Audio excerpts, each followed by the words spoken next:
Hey, what's going on? JD here, and I have a quick unboxing review. We're going to take a look today at the Panaracer GravelKing's all-day comfort and protection on dirt and gravel.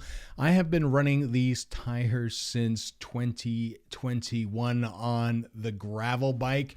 You may have seen the vlogs. You may have seen myself and Coach Steve. We both run these tires. So I don't worry about tires.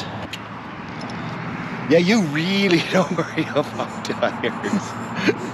It's time for a tire refresh this spring, so we're going to throw them on. As you can see, we're going with size 38. They have a complete range of tires, everywhere from 23, and they go up into the 40s.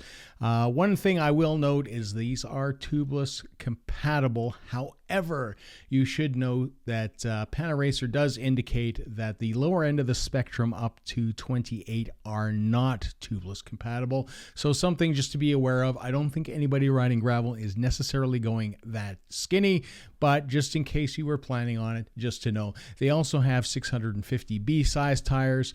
So SK just stands for small knobs, so you can see these small knobs all the way through.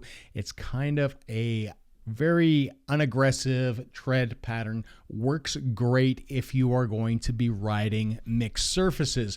So if you are going to be riding light gravel and switching to road and back and forth, these guys have been great.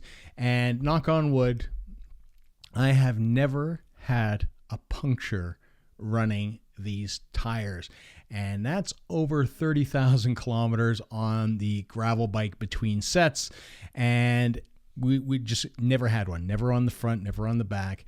They have run really, really well. These guys, if you're running them tubeless, it's a max PSI of 60 PSI.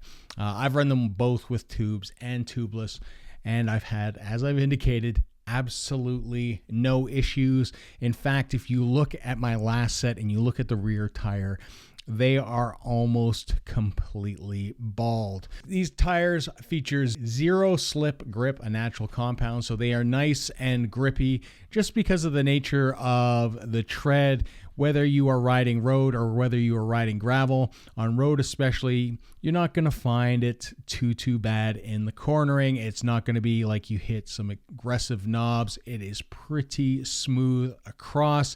Naturally, if you are in some more aggressive terrain and would, need a more aggressive tire, these might not be your choice. But where I live, the gravel is pretty hard packed, and pretty small, so it works out really, really well. It has an anti-flat casing, and it has advanced extra cord for that casing as well. So we'll just take the rubber off here, take a little bit of a closer look. So we can see these guys. These are tan sidewalls, and as you would expect, there is a hook for hooked tires.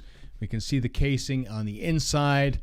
It is nice and through. You've got the nice centerpiece there, and you can just tell. Overall, these tires have been absolutely fantastic.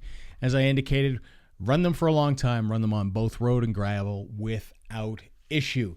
Now, these guys come in at a claimed weight, and you can see it for all their brands. We'll put it on the UCP code here, 430 grams. We're going to put that to the test. So even with the rubber band here to hold it in place, we're looking at 412.6 grams. That is a good 18-19 grams less than the claimed weight. Now, one of the interesting things that we have found in looking at tires, that when you have the tan side walls, they tend to come in just a fraction lighter. I think it is because the rubber, the black rubber, isn't put all the way down to the bottom.